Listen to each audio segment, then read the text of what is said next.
live. Oh, it was already disconnected, but I'm back on again. I hope this doesn't continue the whole time.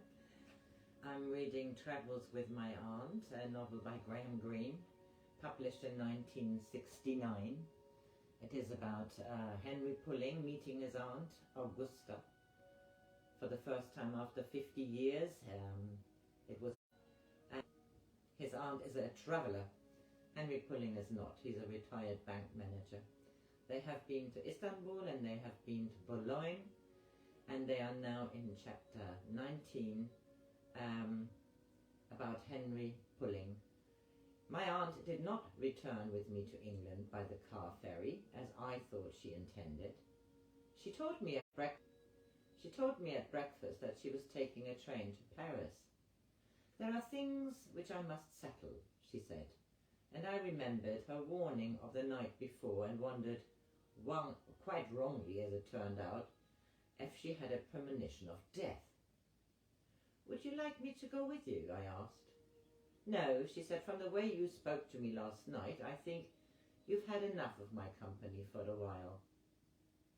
Obviously, I had hurt her deeply by refusing to listen to the story of the man called Charles Potiphar. I saw her off at the station and received the coldest of cold pats upon the cheek. I didn't mean to offend you, Aunt Augusta, I said. You resemble your father more than your mother. He believed no story was of interest outside the pages of Walter Scott. And my mother? I asked quickly. Perhaps at last I was to be given a clue. She tried in vain to read Rob Roy. She loved your father very dearly and was anxious to please, but Rob Roy was going too far. Why didn't she marry him? She hadn't the right disposition for a life in Highgate. Will you buy me a Figaro before you go? When I came back from the bookstore, she gave me the keys to her apartment.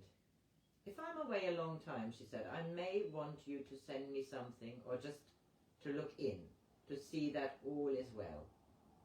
I will write to the landlord and tell him you have the keys. I returned to London on the car ferry.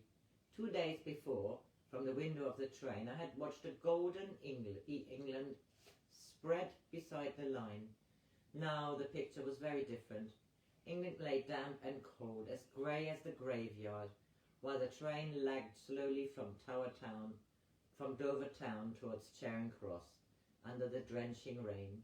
It was properly compartment. The heating had not been turned on. In the opposite corner, a woman sneezed continuously while I tried to read the Daily Telegraph. There was a threatened engineering strike, and the car industry was menaced by a stoppage of cleaners in some key factory, which turned out windscreen.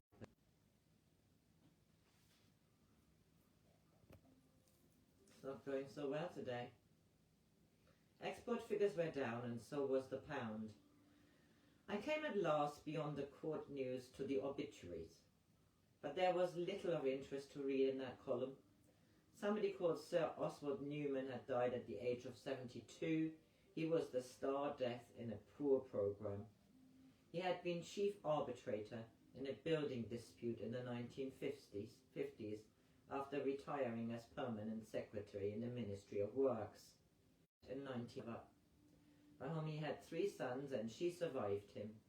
His eldest was now secretary of the International Federation of Thermofactors and an OBE. I thought my father whispering, "Dolly, my darling," before he died on the floor of Oswald Newman during the building dispute, which would probably not have concerned him anyway. He always kept on good terms with his men, so my mother had told me.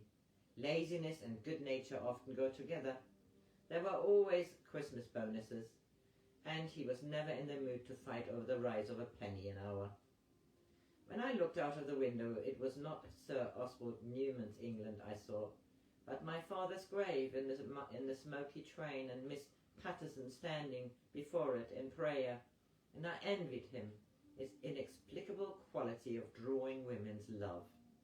Had Rosa Newman so loved Sir Oswald and her son, the OBE? I let myself into the house. I had been away 2 nights, but like a possessive woman, it had the histrionic air of being abandoned. Dust collected quickly in autumn, even with the windows closed. I knew the routine that I would certainly follow.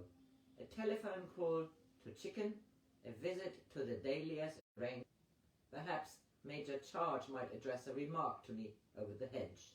"Dolly, my darling," my father whispered, dying in the small hotel, as I lay in the Highgate nursery with a night light beside the bed, to drive away the fears which always gathered after my mother, or was it my stepmother, had pecked me good night. I was afraid of burglars and Indian thugs and snakes and fires and Jack the Ripper, when I should have been afraid of 30 years in a bank and a takeover bid and the Jeu du Roy Albert. So I finish here because today there keeps being interruption on the internet. It is the 17th of January and I read this chapter on another time.